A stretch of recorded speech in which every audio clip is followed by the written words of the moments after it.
Всем привет, с вами Общество защиты интернета. Уверены, что все уже слышали про новый закон о суверенном Рунете. Реакция на это у всех разная. Кто-то испугался, кого-то такая перспектива только веселит, ну а кто-то и вовсе не понимает, что происходит. Именно поэтому мы решили выпустить видео и разобраться вместе с вами. Что вообще случилось? Объясни. Депутаты Госдумы приняли в первом чтении законопроект об изоляции российского сегмента интернета. Сейчас ждем второе чтение. Ну а потом законопроект может быть принят окончательно. Депутаты предлагают дать Роскомнадзору власть, достаточную, чтобы отключить Россию от всемирной сети. Ну, давайте по порядку. В Госдуму вносят законопроект 3 человека. Людмила Николаевна Бокова, Андрей Константинович Луговой и Клишес Андрей Александрович. Кто эти люди? Давайте почитаем на сайте Сената. Людмила Бокова закончила Воронежский университет по специальности учитель русского языка и литературы, а затем уже в Москве гуманитарную академию по юриспруденции. У Людмилы Боковой много идей, как регулировать интернет. Например, она является инициатором закона о фейк-ньюс, о неуважении власти и совсем свежий законопроект платной регистрации кода e-mail всех мобильных устройств с выходом в интернет. Андрей Луговой, депутат Госдумы от ЛДПР, бывший сотрудник органов госохраны, экс-глава группы охранных предприятий «Девятый вал». Подозревается прокуратурой Великобритании и считается непосредственным исполнителем в отравлении полонием Александра Литвиненко. А еще является одним из авторов закона, позволяющий производить досудебную блокировку сайтов за экстремизм. Ну, в принципе, это все, что нужно знать об этом человеке. Ну и последний автор суверенного интернета Андрей Клишес, чье имя на слуху уже не первый месяц. Сначала благодаря расследованию Навального, но затем уже Чебурнету. Помимо того, что он предприниматель-миллионер, он еще и член Совета Федерации и является его полномочным представителем в Конституционном суде и Генеральной прокуратуре РФ.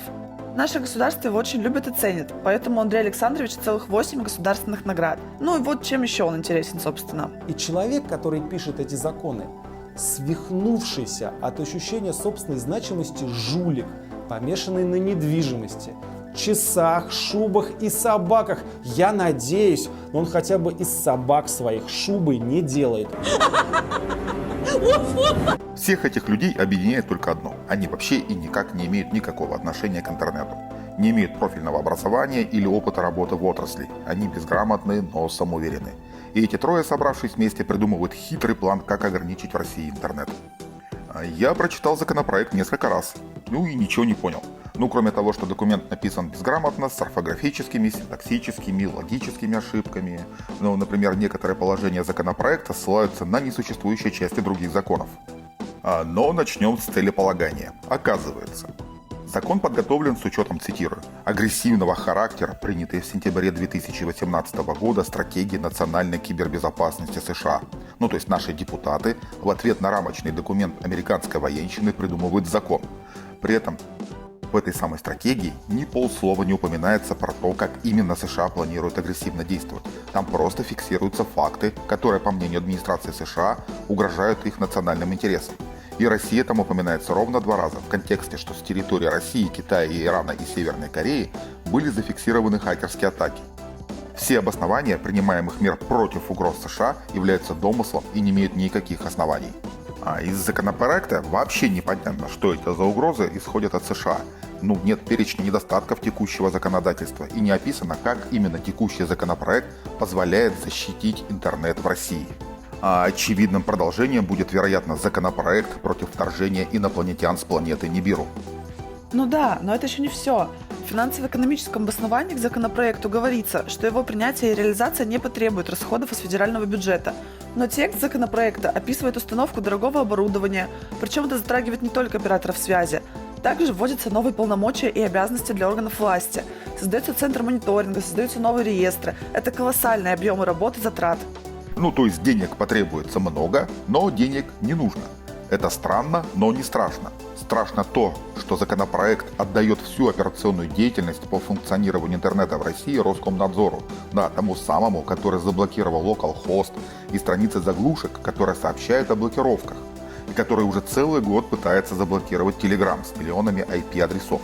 Уровень квалификации этих людей, мягко говоря, не тянет на управление интернетом. Вот это страшно. Окей, с этим разобрались. А как вообще все это будет управляться? Вот вкратце о том, что предлагают законодатели. Ну, первое.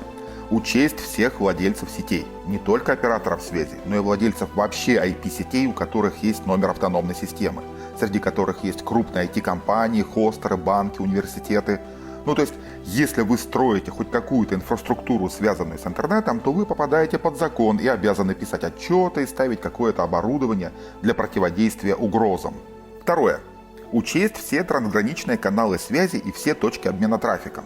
Смысл учета из текста не очень понятен, но из мотива закона понятно, что депутаты очень боятся, что злобные американцы волшебным способом отключат Россию от интернета. А поскольку сделать это можно, только физически перерезав кабели связи, проходящие через границу, то логично было бы их всех учесть, записать. Видимо, чтобы потом американским шпионам было проще искать их и перерезать. Россию в этом случае спасает, что на границе между Российской Федерацией и США нет ни одного кабеля связи. Сложнее с точками обмена трафиком. Их законодатель вносит в отдельную группу по странной причине. Но поскольку проект писали юристы и учителя, то мы им простим незнание того, что существуют еще и прямые стыки. Третье. Это создание инструмента полного централизованного управления трафиком и контроля за ним. Тот самый центр мониторинга и управления. Однако, пока эта система описана плохо, конкретики в законе нет, но то, что им будет управлять криворукие балбесы из Роскомнадзора, написано. Четвертое. Депутаты хотят создать собственную импортозамещенную систему информации о доменных именах, ДНС. Здесь требуется целая лекция о том, как устроен интернет, и мы обязательно снимем отдельное видео про это. Но сейчас стоит только отметить, что вопреки утверждениям депутата Дропека, рассказывать о том, что будет в случае, если обрушится наша, система внутренняя, а с кем мы имеем дело? Все сервера, все корневые находятся в странах НАТО. Корневые сервера ДНС имеются на территории России, целых 11 штук. Кроме того, российские домены из зоны РУ или РФ и так управляются российские же организацией АНО Координационный центр. Смысл, зачем понадобилось еще что-то регулировать, ускользает. Ну и, наконец, пятое, самое важное. Депутаты хотят убрать из публичного доступа блокировки и заменить их на единую систему контроля за трафиком, которую назвали почему-то средствами противодействия угрозам. Возможно, это DPI, а в тексте прямо об этом не говорится. Но блокировки теперь будут совершенно непрозрачными. РКН хочет просто запрещать, исключив из процесса операторов и гражданское общество. Очевидно, это главное из предлагаемых законов изменений.